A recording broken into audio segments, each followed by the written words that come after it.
আজ একটু coconut cooking oil দিব রান্নার শুরুতে, কারণ হচ্ছে আমি রসুনটা একটু ভাজতে হবে লাল করে, তাই সামান্য দিব, অল্প একটু, ব্যাস। এটার মধ্যে আমি যেটা করবো, যে রসুন কুচিটা লাল করে ভেজে নেব,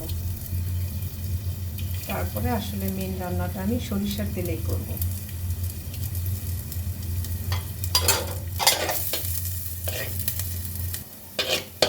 এটা কিন্তু একটু লাল করেই ভাজা হয়ে গেছে। এবার দিয়ে দিলাম পেঁয়াজ। এখন আমি সব সবজি দিব। এটা হচ্ছে মাশরুমের যে গোড়াটা থাকে সেটা দিলাম আগে, তারপর পটল, চিচিঙ্গা,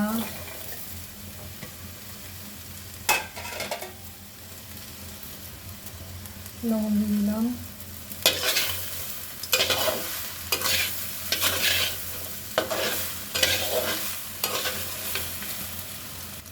দিয়ে দিচ্ছি সামান্য হলুদ, আর একটু দিন।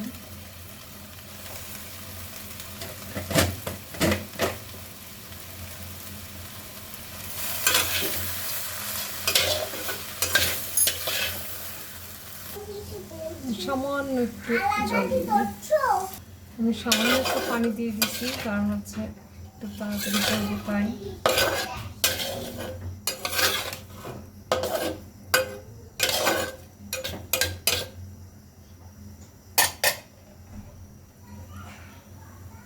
হচ্ছে মাশরুমগুলো উপর দিয়ে দিই।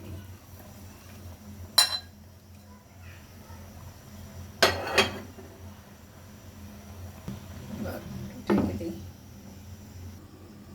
সবজিটা একটু নেড়ে চেড়ে মিশিয়ে দিই, জাস্ট একটা সবজি, আর একটু ঢেকে রাখি। সবজি রান্না কিন্তু প্রায় শেষ। আমি না তেল দিতে ভুলে গেছি,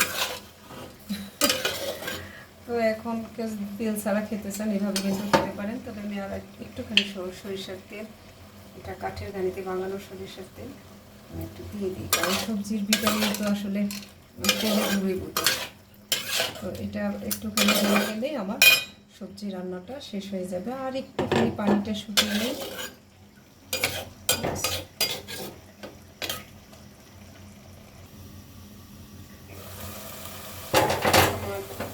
সবজি রান্না এখন শেষ, আমি চুলাটা বন্ধ করে দিলাম। এটা যারা কখনো খাননি ট্রাই করে দেখবেন, দারুণ একটা সবজি। এবং যারা ওজন কমানোর জার্নিতে আছেন, শুধু সবজির সাথে ভাত ছাড়া সবজি খেতে চান, তাদের জন্য অ্যাপ্রোপ্রিয়েট একটা সবজি। আর ভিটামিন ডি সমৃদ্ধ সবজি হচ্ছে মাশরুম, তাই। আর আমাদের তো বেশিরভাগ মানুষের ভিটামিন ডির অভাব আছে। এই সবজিটা আপনারা খেতে পারেন, ট্রাই করতে পারেন।